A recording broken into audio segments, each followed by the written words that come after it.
ఈ palm pond అనేది రైతులకు కూడా చాలా ఉపయోగకరమైనది.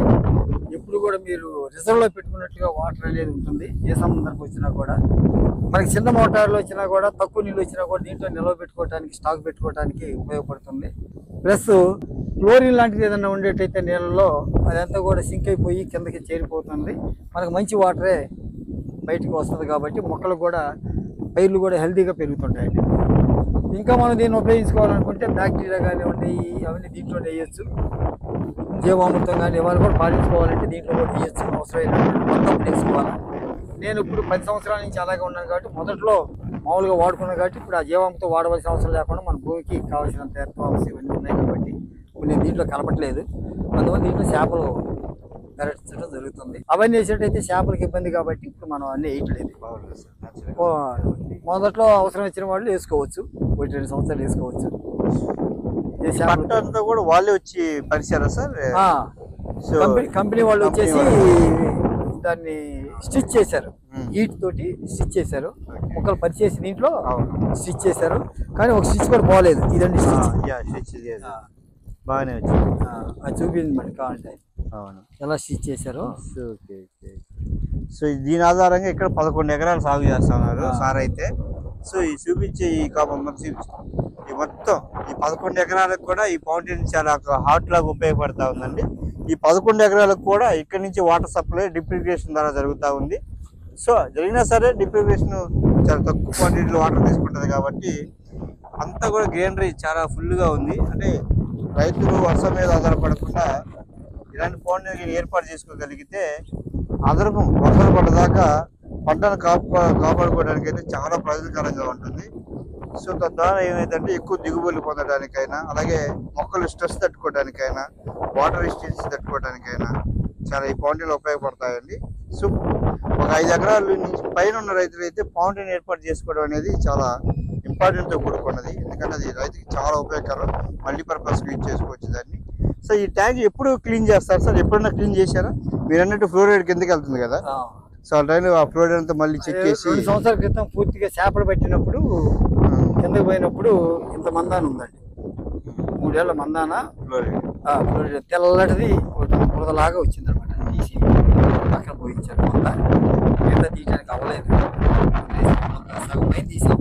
కొంచెం వల్ల డ్రై అయిందల్లా తీసాం. డ్రై గారు మనం దిగితే ఒక అంగుళన్నర బురదలాంటిది ఉంటుంది. తెల్లగా ఉంటుంది. చూసారు కదండి సార్ అయితే ఇక్కడ విశాలంగా 15 ఎకరాలండి మొత్తం కరిగిపడి ఏరియా. సో ఇది వచ్చేసి గొల్లపల్లి మండలంలో ఉందండి. సో ఇక్కడ సార్ ఏంటంటే ప్రకృతి వ్యవసాయంలో పేరుగాంచాడు చుట్టుపక్కల. సో అలాగే టీచర్స్కి అయితేనే కొంతమంది ఎంప్లాయీస్కి ఇక్కడి నుంచే పళ్ళు అలాగే కొన్ని కూరగాయలు వెజిటేబుల్స్ పంపించేసి కూడా పేరు గడిస్తూ ఉన్నాడు. సో విశాలమైన 11-15 ఎకరాల విశాలమైన సరస్సులో ఈ యొక్క సామ్రాజ్యాన్ని అయితే ఒక మినీ సైజ్ సామ్రాజ్యాన్ని సృష్టించుకున్నారు సార్ అయితే ఇక్కడ. సో ఇక్కడి నుంచి మామిడి అలాగే డ్రాగన్ ఫ్రూట్స్ అయితేనేమి, ఆకుకూరలు అయితేనేమి కొన్ని రకాలైతే, దాంతోపాటు కొంతమందికి జీవామృతం అయితేనేమి. సో సారు ఎన్నో సంవత్సరాలు రీసెర్చ్ చేసి నేర్చుకున్నటువంటి కొన్ని రకాల ఫంగస్ కిల్లింగ్ బ్యాక్టీరియాస్, అదేంటి ఎలియన్స్ ల్యాబ్ ద్వారా లాక్టోస్ పండెక్కి సో అలాంటి కొన్ని రకాల ప్రయోగశాల ఒక ఇంచుమించు ఒక ప్రయోగశాల లాంటిది అక్కడ ఏర్పాటు చేసేసుకొని దాని ద్వారా రసాయనాలు సొంతంగా తయారు చేసేసి ఇక్కడ ఎటువంటి పురుగు మందులు లేకుండా సో ఈ పళ్ళు ఆహార పదార్థాలు పండించుకుంది. సో భవిష్యత్తులో దీని ద్వారా వచ్చే అనార్థాలని రసాయనాలు వచ్చే అనార్థాలను ముందే పసిగట్టి సో ఇక భవిష్యత్తు అంతా దీనిదే ఉంటుందన్న మోడల్లో ముందే అవగాహన తెచ్చుకొని ఈ 15 ఎకరాల సువిశాలమైనటువంటి ఫామ్ హౌస్లు సాగు చేయడం జరుగుతూ ఉంది. అలాగే కొంతమంది మిత్రులకి అయితేనేమి, టీచర్స్కి అయితేనేమి, ఎంప్లాయీస్కి అయితే సప్లై జరుగుతుంది. సో సార్ చెప్పేది ఏంటంటే 100% ఆర్గానిక్ అండి. ఎక్కడ టెస్ట్ చేయించుకున్నా సరే, ఎక్కడైనా సరే, మీకు తెలిసిన ల్యాబ్లు ఎక్కడైనా సరే 100% ఆర్గానిక్ అండి. ఎటువంటి పురుగు మందు అనేది అసలు చూద్దామన్నా దొరకని పరిస్థితి అయితే ఇక్కడ ఉంటుందని చెప్పేసి సార్ ఛాలెంజెస్గా చెప్పడం జరుగుతూ ఉంది. చూశారు కదా సో ప్రకృతి వ్యవసాయం ఎంత విలువైందో. సో అది ముందు తరాలకు అందించడానికి తన వంతు కృషిగా ఇక్కడికి వచ్చి వాళ్ళ చేతులతో వాళ్ళే నాటుకొని మొక్కలు ఈ 11 ఎకరాల్లో కొంత స్పేస్ అయితే క్రియేట్ చేయడం జరుగుతుంది. వాళ్ళే విత్తనాలు ఇస్తారు సార్. సస్య శరీరం మొత్తం సాల్వ్ చేసుకుంటారు. వాళ్ళ చేతులతో నాటుకొని వాళ్ళే వ్యవసాయం చేసుకుంటే వాళ్ళ పనివాళ్ళంతా వాళ్ళే పోసుకుని తినమని కూడా ఆఫర్ వస్తూ ఉన్నాడు ఇక్కడ. ఎందుకంటే ప్రకృతి వ్యవసాయం పట్ల మనకున్న ప్రేమ మొక్కుని అందరికి షేర్ చేయడానికి ఆ టైప్ వ్యవసాయం కూడా ఎంకరేజ్ చేస్తూ ఉన్నాడు మన కోటి సార్ అయితే. సో ఇలాంటి వాళ్ళకి ఎంకరేజ్ చేసేసి మనం కూడా మన ప్రయత్నంగా ఆర్గానిక్ ఫుడ్ వైపు వ్యవసాయాన్ని తగ్గించుకుంటూ ఆర్గానిక్ వైపు మనం కూడా చేతులెత్తిద్దామని కోరుకుంటున్నాం. 53 మీటర్లు పొడవు, 23 మీటర్లు ఎడపులు అంటారు, 9 అడుగులు అవ్వదు. సో బేసిక్గా వచ్చేసి మనం బయట చూసుకున్నట్టయితే చేపల చెరువులు ఏదైతే అంటారో దాన్ని ట్యాంక్స్ అంటారండి.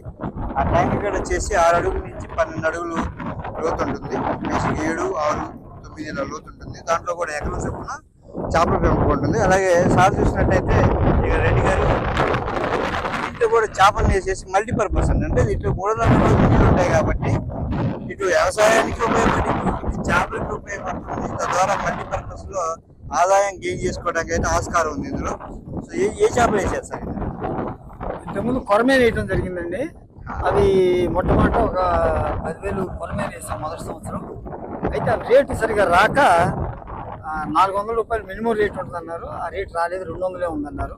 అందువల్ల పెంచడానికి బాగానే పెరిగాయి. కానీ ఈ షీటు వేసామన్నమాట. షీట్ ఉంటే పెరగమేమో నాకు డౌట్. మీలాంటి మిత్రులు ఏం చెప్పారంటే షీట్లో కూడా పెరుగుతాయండి, మనం పైన ఫీడ్ వేస్తాం కాబట్టి అంటే పెంచాను, పెరిగినాయి బాగానే. కానీ రేటు లేక ఫీడ్కి దీనికి మ్యాచ్ కాదు. ఆ రేటు 10 రూపాయలు పెట్టుకున్నాం. ఫీడే చేపలు బయట వేసేటువంటి దాన్ని ఫీడింగ్. అవుట్ వేసే వాళ్ళు ఉంటారు, కొన్ని రకాల పిల్లెట్స్ ఉంటాయి, పిల్లెట్స్ చేసాం, మినరల్స్ చేసే వాళ్ళు ఉంటారు. పిల్లెట్స్ అవి తీసేసిన తర్వాత అంత ఖర్చు కాకుండా ఉండేటువంటి బొచ్చెలు, తర్వాత రాగండ్లు అని చెప్పేసి అవి వేయటం జరిగింది అనమాట. ఇప్పుడు అవి రన్నింగ్లో ఉన్నాయి, లోపల ఉన్నాయి. ఒక కేజీకి లోపుగా ఉంటాయి అనమాట. అర కేజీ పైన, కేజీ లోపుగా ఉన్నాయి. అయితే మనం చాలా చిన్నపిల్లలు వేయటం వల్ల ఏంటంటే కొంచెం టైం ఎక్కువ తీసుకుంటుంది. ఇలా ట్యాంకులో పెంచాలన్నప్పుడు ఏంటంటే ఒక 250 గ్రాములు ఉన్నప్పుడు కనుక వేసేస్తే ఒక 4-5 మాసాల్లో కేజీకి వచ్చేస్తాయి అట. నేచురల్ గా మనకి నాచు ఫామ్ అవుతుంది కాబట్టి పంట మీద నేచురల్ గా అదే తింటాయి. నేను ఆవు పేడ కూడా వేస్తుంటాను. ఇలా పేడ వేసేస్తే అవి తింటా ఉంటాయి. ఇమ్యూనో యాసిడ్ అని ఉంటుంది, అవి తింటా ఉంటాయి. ఆవులు కట్టేసినప్పుడు ఇక్కడ వస్తాయి, వచ్చినప్పుడు వేస్తుంటాను. ఒక 4-5 రోజుల్లో. సో ఈ పంట ఎన్నాడు వారంటీ ఇచ్చారు సార్? ఇప్పుడు మనం వేసి 5 సంవత్సరాల పైన అవుతుందండి. ఓకే, ఎంతకాలం ఉంటుందో చూడాలి. మరి ఇప్పుడు వరకు బాగానే ఉంది, ఏం ప్రాబ్లం రాలేదు. 5 ఏళ్ళు దాటిపోయింది. గచ్చాలు పట్టడం కానివ్వండి ఏం లేవు. 500 GSM వేసాం మనం మందం. దీంట్లో 500 GSM అనమాట. బాగానే ప్రాబ్లం రాలేదు. సో ఈ ఖర్చు ఎంత వచ్చింది సార్ ఓవరాల్గా? ఎంత గుర్తులో ఇచ్చుకున్నారు కదా మీరు? పట్టకైతే దాదాపు 6 లక్షల రూపాయలు ఖర్చు అయింది. బట్టే 2 లక్షలు అయింది. చుట్టూ ఫెన్సింగ్ చేయడానికి 1 లక్ష అయిపోయింది. మిగతాది తవ్వినందుకు, లెవెల్ చేసినందుకు ఖర్చు అయిపోయింది. ఈ మట్టి అంతా మనం షిఫ్ట్ చేయాలి కదా, తవ్విన మట్టి ఇక్కడెక్కడ షిఫ్ట్ చేయడానికి